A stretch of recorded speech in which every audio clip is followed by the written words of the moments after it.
Hello friends, study with निधि में आज हम सीजी का पार्ट 2 देख रहे हैं। एंड सबसे पहले आप सभी को जन्माष्टमी की बहुत बहुत शुभकामनाएं। होपफुली इस कोरोना में भी हम सभी फेस्टिवल्स को बहुत अच्छे से सेलिब्रेट करेंगे और ख़ुद को मोटिवेट करेंगे और एक पॉजिटिव वाइब्स क्रिएट करेंगे। सो फ्रेंड्स, आज का जो सीएजी का पार्ट 2 है, इसमें मैं जो प्रीवियस वीडियो में मैंने आपको क्वेश्चंस बताए थे कि ये सारे क्वेश्चंस इससे पहले सीएजी के कितने कितने क्वेश्चंस आ चुके हैं। आज मैं उन सभी का आपको आंसर्स बताने वाली हूँ कि किस तरह से उनके आंसर्स को फ्रेम करेंगे हम और किस तरह से कितने शब्दों में किसका हम उत्तर देंगे। तो स्टार्ट करते हैं आज। और हमारा ये वीडियो जो था ये 2019 और 2020 बोथ पर्पस से बहुत ही यूज़फुल था। Now we are start. पहले मैं आपको क्वेश्चंस बता देती हूँ जो भी आए हुए हैं और हम इस वीडियो में ये सारे क्वेश्चंस कवर करने वाले हैं। फर्स्ट क्वेश्चन है हमारा, नियंत्रक और महालेखा परीक्षक की शक्तियों का वर्णन कीजिए। Allocate powers of comptroller and auditor general। Second question, Bharat में महालेखा परीक्षक की भूमिका की विवेचना कीजिए। ये 100 वर्ड्स में आया था 2015 में। Discuss the role of auditor general of India. Next question आया था, नियंत्रक व महालेखाकार की निष्पक्षता व स्वायत्ता हेतु कोई भी दो संवैधानिक रक्षा कवच लिखिए। Right any two constitutional safe guard for the autonomy of impartially of control auditor general. Next question is, Bharat में संसदीय लोकतंत्र में लेखा नियंत्रक एवं महालेखा परीक्षक की भूमिका का आलोचनात्मक मूल्यांकन कीजिए। ये 300 वर्ड्स में आया था और 2018 में ये क्वेश्चन आया है। Critically evaluate the role of the comptroller and auditor general in the parliamentary democracy in India। तो ये क्वेश्चंस हैं जो अभी तक लास्ट 5 इयर्स में आए हैं और ये सीएजी से रिलेटेड है सारे क्वेश्चंस। तो इस तरह से हमारा एक टॉपिक सीएजी का पेपर सेकंड का कंप्लीट होता है। हम स्टार्ट करते हैं कुछ लेखा परीक्षक के बारे में, सीएजी के बारे में इम्पॉर्टेंट फैक्ट्स के साथ, और इस क्वेश्चंस का आंसर धीरे धीरे आपको पूरा फ्रेम होता हुआ मिलेगा वीडियो के लास्ट तक। क्वेश्चन सीएजी से रिलेटेड, तो नियुक्ति कौन करता है इसकी? राष्ट्रपति के द्वारा। योग्यता क्या है? संविधान में इसका कोई उल्लेख नहीं है। कार्यकाल कितना होता है अगर हम बात करें तो अधिकतम 6 वर्ष या 65 वर्ष तक की आयु पूर्ण होने तक, मतलब जो भी दोनों में से पहले, या तो उसके 6 इयर्स पहले कंप्लीट हो जाएं, किसके? सीएजी के, मतलब जो उसकी सर्विस है उसके 6 इयर्स कंप्लीट हो जाएं, या फिर 6 ईयर कंप्लीट होने से पहले वो 65 इयर्स का हो जाए तो भी क्या होगा, उसका कार्यकाल ख़त्म माना जाएगा। जैसे कि मान लीजिए 65 इयर्स तक है, 60 वर्ष की आयु में अगर उसको सीएजी नियुक्त किया गया, ठीक है, 60 वर्ष की आयु में अगर उसको सीएजी नियुक्त किया गया तो वो अपना 65 इयर्स तक का पीरियड जो है वो कंप्लीट करेगा, मतलब 5 साल।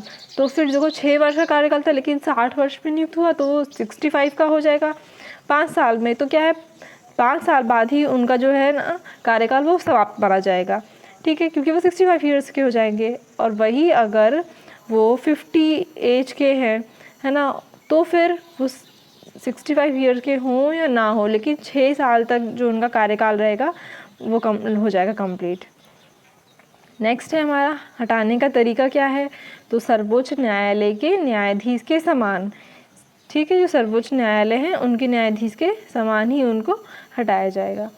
अब संसद के दोनों सदनों के बहुमत में पारित संकल्प द्वारा हटाया जाता है।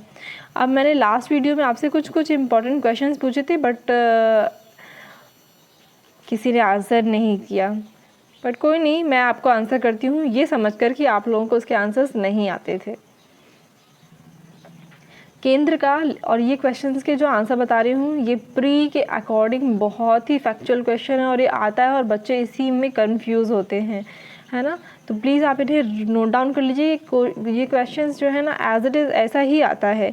और not only pre, MPPSC pre की बात नहीं कर रहे हम, वनडे एग्जाम्स में भी बात कर रहे हैं, चाहे एसएससी हो या व्यापम हो, एसआई पटवारी, इनमें भी क्वेश्चन आता ही आता है। तो क्वेश्चन था हमारा, केंद्र का लेखांकन कौन करता है।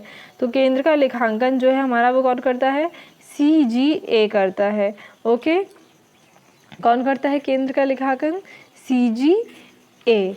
अब क्या कहते हैं, लास्ट जब मैंने क्वेश्चन पूछा था तब भी आप लोगों से कहा था, है ना, कि आप इसके आंसर को कीजिएगा, मतलब मुझे दीजिएगा आंसर, बट आप लोगों ने नहीं किया।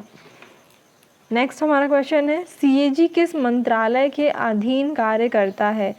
तो आंसर है वित्त मंत्रालय के अधीन सीएजी कार्य करता है। नेक्स्ट, सीएजी किस विभाग के अंदर कार्य करता है। पहले था किस मंत्रालय के अधीन कार्य करता है, अभी क्वेश्चन क्या पूछ रहा है, किस विभाग के अंदर कार्य करता है। पहला मंत्रालय के अधीन और अभी विभाग के अंतर्गत। तो ये व्यय विभाग होता है, उसके अंतर्गत कार्य करता है।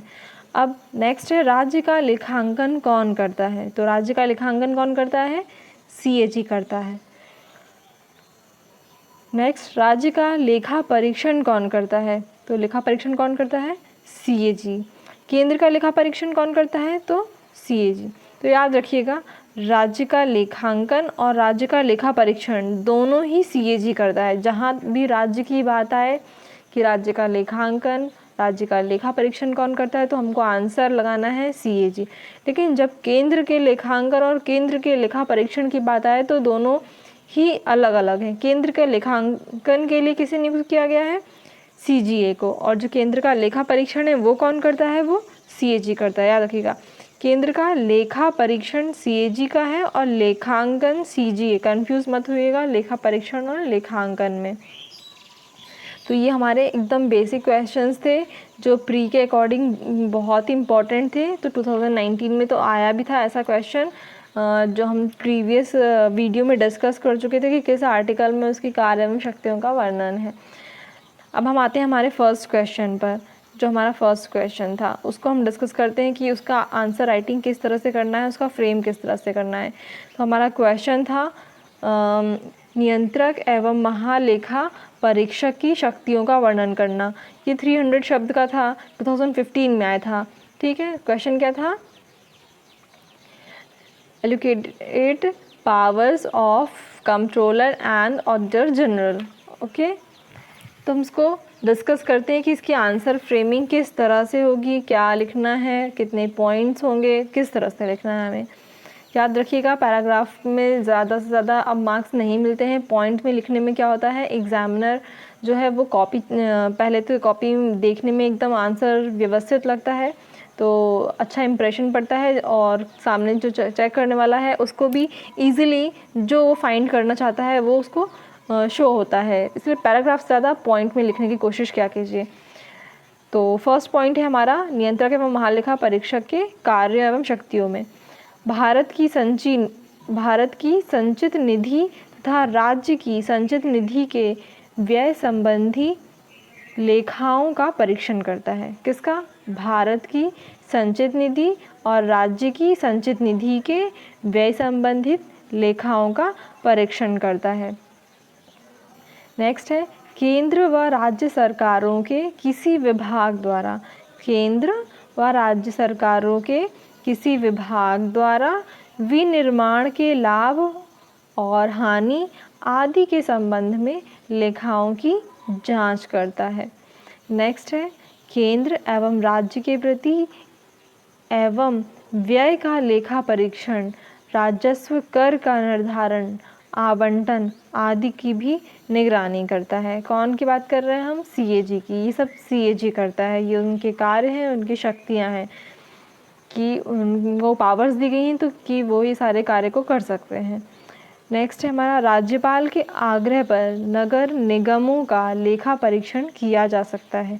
ठीक है, तो ध्यान रखिएगा, संचित निधि और जो राज्य की संचित निधि है व्यय संबंधी लेखाओं का परीक्षण करते हैं, वो लाभ हानि आदि विनिर्माण को देखते हैं, और व्यय कितना हो रहा है राजस्व उस पर देखते हैं, और राज्यपाल अगर आग्रह करता है, रिक्वेस्ट करता है, तो नगर निगम के लेखा परीक्षण को भी देख सकते हैं वो। नियंत्रक एवं महालेखा परीक्षक द्वारा जो एनजीओ होते हैं हमारे, है ना, नॉन गवर्नमेंट ऑर्गेनाइजेशन, गैर सरकारी संगठन, है ना, उनका लेखा परीक्षण किया जाता है जो शासकीय वित्त द्वारा चलाए जाते हैं। देन 6 पॉइंट है हमारा, ये अपना प्रतिवेदन वार्षिक जो है राष्ट्रपति या मतलब जिनका वार्षिक प्रतिवेदन है वो राष्ट्रपति या राज्यों के राज्यपाल को सौंपते हैं। ठीक है, वे क्रमशः इस प्रतिवेदन को संसद और विधानसभा में रख पाते हैं। नेक्स्ट है हमारा, संसद की लोक लेखा समिति के मित्र एवं मार्गदर्शक के रूप में कार्य करते हैं। किसके? लोक लेखा समिति के मित्र और मार्गदर्शक के रूप में कार्य करते हैं। ठीक है, ये 7 पॉइंट्स हुए हमारे नियंत्रक एवं महालेखा परीक्षक के कार्यों और शक्तियों के। आगे हम बढ़ते हैं, हमारा 8 पॉइंट देखते हैं हम। भारत की संचित निधि और प्रत्येक राज्य केंद्र शासित प्रदेश जिसकी विधानसभा होती है कि संचित निधि से संबंधित खातों के सभी प्रकार के खर्चों का परीक्षण करता है।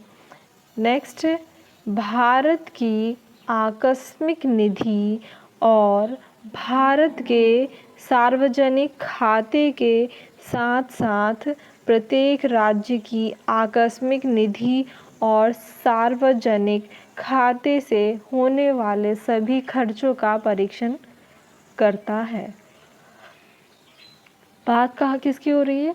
सीएजी की। नेक्स्ट, केंद्र सरकार और राज्य सरकारों के किसी भी विभाग के सभी ट्रेडिंग, विनिर्माण, लाभ हानि खातों, बैलेंस शीट और अन्य अतिरिक्त खातों का ऑडिट करता है। ठीक है, ये हमारा पॉइंट हुआ। आगे बढ़ते हैं हम। 11 पॉइंट हमारा, राष्ट्रपति या राज्यपाल द्वारा अनुशासित किए जाने पर किसी अन्य प्राधिकरण के खातों का ऑडिट करता है, जैसे कोई स्थानीय निकाय। ओके, नेक्स्ट पॉइंट है हमारा, केंद्र के खातों से संबंधित। केंद्र के खातों से संबंधित अपने ऑडिट रिपोर्ट को राष्ट्रपति को सौंपता है, जो संसद के दोनों सदनों के पटल पर रखा जाता है।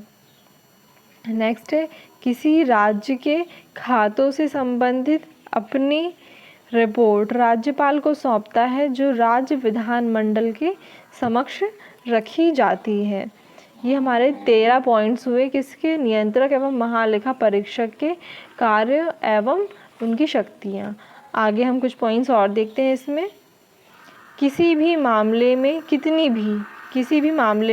कितनी मितव्ययता की जा सकती है, मतलब जैसे कोई बुक है, अगर हमको हमारे घर के पास में वो मान लीजिए 40 रुपीज़ की मिल रही है, लक्ष्मीकांत मान लीजिए, लक्ष्मीकांत हमारे घर के बगल में अगर हमको वो 200 रुपये में मिल रही है, और वही अगर हम थोड़ा दूर जाकर डिस्टेंस पे कहीं लेते हैं तो वहाँ पे मान लीजिए हमें वो 180 में मिल रही है, तो हमारा जो सीएजी वो क्या कहता है, वो देखता है मितव्ययिता, देखता है कि जब चीज़ 120 में मिल सकती थी तो आपने उसको 150 में क्यों लिया, है ना। तो ये है, किसी मामले में कितनी मितव्ययिता की जा सकती है वो ये देखता है।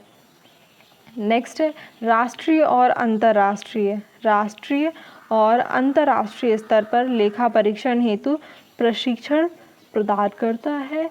16 पॉइंट हमारा, 1976 में कैग को सरकार के लेखा व परीक्षण से अलग कर दिया गया। ओके, तो इस तरह से हमारा ये क्वेश्चन जो है फ्रेम हुआ पूरा कि नियंत्रण एवं महालेखा परीक्षक के कार्य क्या थी, उसकी शक्तियाँ क्या थी, है ना। नेक्स्ट क्वेश्चन पे आ जाते हैं हम। सीएजी की भूमिका, अगर एग्ज़ाम में आ ही चुका है ये क्वेश्चन कि हमको क्या करना था, सीएजी की भूमिका का वर्णन करना था। अब कैसा क्वेश्चन था, भारत में महालेखा परीक्षक की भूमिका की विवेचना कीजिए। 100 शब्दों में आया था ये 2015 में। अब हमको उसको फ्रेम किस तरह करना है वो देखिए। यहाँ पे फ्रेमिंग के लिए हमको स्टार्ट करना था। यहाँ पे क्या, भारतीय संविधान के अध्याय 5 द्वारा स्थापित एक प्राधिकारी है जो भारत सरकार तथा सभी प्रादेशिक सरकारों के सभी तरह के लेखों का अंकेक्षण करता है। वह सरकार के स्वामित्व वाली कंपनियों का भी अंकेक्षण करता है। यह सरकार के वित्त, वार्षिक व्यय, बजटीय आवंटन और धन की हेराफेरी की जांच करने सहित वित्तीय जांच करने की शक्ति है इसमें। ठीक है। इन्हें सरकारी वित्त समिति के ऑडिट में लोक लेखा समिति के एक मित्र और दार्शनिक के रूप में कार्य करने का अधिकार है। कैसा ऑडिट? सरकारी वित्त समिति के ऑडिट में लोक लेखा समिति के एक मित्र और दार्शनिक के रूप में कार्य करने का अधिकार है। हम इसे कंक्लूड करते हैं आगे, और किस तरह से लिखेंगे वो देखिए आप, है ना। क्या बोल देंगे हम? यह इस प्रकार लोक वित्त के संरक्षक में महत्वपूर्ण भूमिका निभाता है। और अंबेडकर जी ने कहा है, हमने स्टार्टिंग में जब अपना पहला वीडियो देखा था हमने यहीं से शुरुआत करी थी कि अंबेडकर जी ने कहा था संविधान का सबसे महत्वपूर्ण अधिकारी है ये, और पंडित नेहरू ने कहा था ये लोक वित्त का सर्जक प्रहरी है। तो क्लियर हुई? भूमिका आएगी तो हमको इतना मैटर लिखना है, इस तरह से लिखना है, ये पूरा लास्ट में हमें उसे कंक्लूड करना है कि कई लोगों ने किस किस तरह से इनको संज्ञा दी है, जिस वजह से ये इम्पॉर्टेंट होता है। नेक्स्ट क्वेश्चन पे आ जाते हैं हम। क्वेश्चन नंबर 3 हमारा है आलोचना। इसमें क्वेश्चन क्या था? भारत में संसदीय लोकतंत्र में लेखा नियंत्रक एवं महालेखा परीक्षक की भूमिका का आलोचनात्मक वर्णन करना है। कैसा आलोचनात्मक वर्णन करना था हमको, है ना, ये आलोचनात्मक मूल्यांकन करना था। तो आलोचना करना सही चीज़ नहीं है, लेकिन हमारा क्वेश्चन की डिमांड है, हम इसीलिए यहाँ पे करते हैं, और लास्ट में हम उसे पॉजिटिव वे में कंक्लूड करेंगे। क्वेश्चन का आंसर जो आंसर है उसका फ्रेमिंग ऐसा ही होना चाहिए। देखिए, कैग की नियुक्ति के लिए कोई मानदंड या प्रक्रिया संविधान या कानून में निर्धारित नहीं की गई है। लाल कृष्ण आडवाणी जी, उन्होंने क्या कहा है? कैग की नियुक्ति के लिए एक कॉलेजियम होना चाहिए। किसने कहा है? ये लाल कृष्ण आडवाणी जी ने, कि कैग की नियुक्ति के लिए क्या होना चाहिए? एक कॉलेजियम होना चाहिए। सेकेंड पॉइंट हमारा, ये पोस्टमार्टम का कार्य करता है। मैंने आपको पहले बताया ना कि वो अगर बोलता है कि जब यहाँ पर कोई चीज़ इतने में मिल रही थी तो आपने वहाँ पर क्यों लिया, वो ये नहीं देखता है कि यहाँ से वहाँ तक जाने में क्या आपका खर्चा और ये सब चीज़ें इंक्लूड हो रही हैं, नहीं, बस वो उसका एकदम प्राइस देखते हैं सिर्फ। तो ये क्या है? पोस्टमार्टम का कार्य करता है। ठीक है। पॉल एच एपलवी, है ना, इन्होंने क्या कहा है? इन्हें संसद का वॉचडॉग की संज्ञा दी है। किसे? सीएजी को। नेक्स्ट है हमारा औपनिवेशिक शासन की एक विरासत के रूप में। किसके? सीएजी को बोला है उन्होंने कि ये क्या है? औपनिवेशिक शासन की एक विरासत के रूप में है। नेक्स्ट है, इसके काम में अरुचि का कारण लेखा परीक्षण का दमनात्मक प्रभाव है। नेक्स्ट है, संसद में लेखा परीक्षा को संसदीय दायित्व के रूप में देखा जाता है। लेखा परीक्षा को क्या दिखता है? संसदीय दायित्व के रूप में देखा जाता है। इसलिए कैग के कार्यों को संसद परिभाषित करने में असफल रही है। क्या रही है? असफल रही है। आगे बढ़ते हैं हम। कैग प्रशासन के बारे में सीमित जानकार होता है। कैग जो है वो प्रशासन के बारे में कैसा है? सीमित जानकार है। एक विभाग का उप सचिव कैग एवं समस्त कर्मचारियों से ज़्यादा जानकार होता है। नेक्स्ट हमारा आरबीआई, एसबीआई, एफसीआई, एलआईसी, है ना, इनका जो है लेखा परीक्षण नहीं करता है। कौन नहीं करता है? कैग जो है आरबीआई, एसबीआई और एफसीआई, एलआईसी का लेखा परीक्षण नहीं करता है। तो ये हमारे कुछ पॉइंट्स हो गए जिससे हमने क्या है? सीएजी की आलोचना की। अब हम इसका मूल्यांकन करते हैं। आगे देखिए किस तरह से कंक्लूड करते हैं हम इस क्वेश्चन को, जो कि बहुत ज़रूरी है।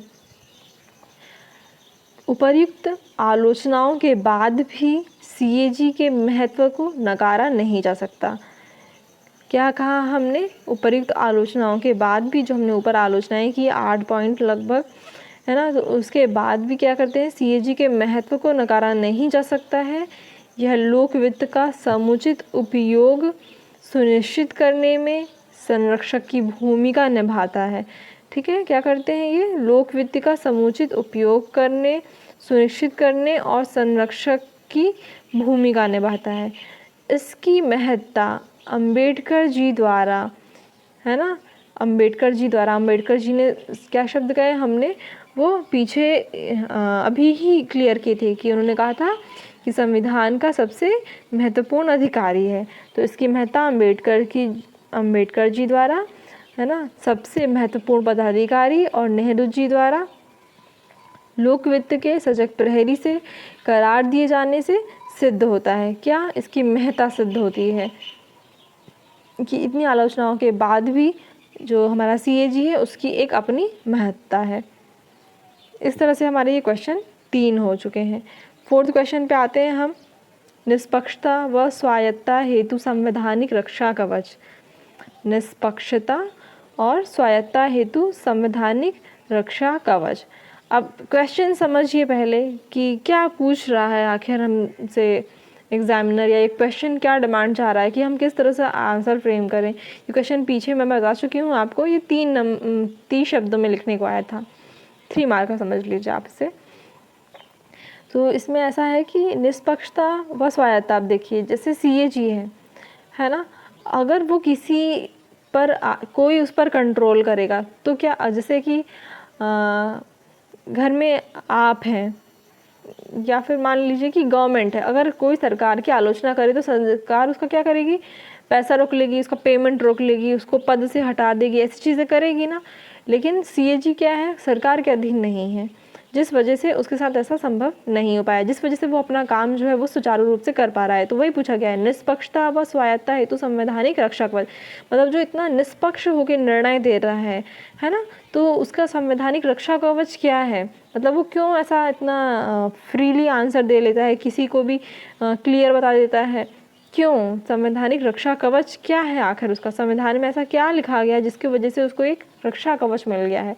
तो वो 3 पॉइंट्स जो मैं बताती हूँ आपको।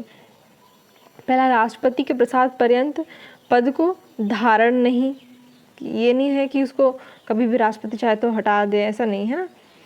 दूसरा, वेतन भत्ते संचित निधि पर भारित हैं। तीसरा, सरकार के प्रति उत्तरदायी नहीं है, वो गवर्नमेंट के प्रति उत्तरदायी नहीं है, वेतन भत्ते संचित निधि पर भारित हैं, है ना। तो ये सब चीज़ें क्या हैं, उसको निष्पक्षता और स्वायत्तता हेतु संवैधानिक बनाती हैं, है ना। वो राष्ट्रपति के प्रसाद पर्यंत को पद को धारण नहीं करता है, राष्ट्रपति उसकी क्या करता है, नियुक्ति करता है। ओके, तो ये सब चीज़ें हो गई, तो क्लियर हो गया आपको। तो ये हमारा क्या था, कैग पूरा जो 2019 एंड 2020 दोनों के प्रॉस्पेक्टस से बहुत ज़्यादा इम्पॉर्टेंट था, और मैंने इसके पूरे क्वेश्चंस को कवर करने को किया है, कोशिश की है। होपफुली आपको जो है वो वीडियो पसंद आया होगा, इसका फर्स्ट पार्ट भी एंड सेकेंड पार्ट भी, और आपके लिए ये बहुत ज़्यादा इम्पॉर्टेंट भी रहा होगा, क्योंकि इतने क्वेश्चंस कवर करना और 2 वीडियो में पूरा सीएजी आपको क्लियर हो गया। इससे कोई क्वेश्चन बाहर नहीं सकता है, और इतना आप लक्ष्मीकांत में भी पढ़ते तो आपको इतना ईजिली वे में समझ में नहीं आता। सो फ्रेंड्स, थैंक यू, और ऐसे ही मेरे वीडियो को ज़्यादा से ज़्यादा लाइक कीजिए, शेयर कीजिए एंड सब्सक्राइब कीजिए, एंड स्टे होम प्लीज़, सभी लोग सेफ रहिए। Thank you.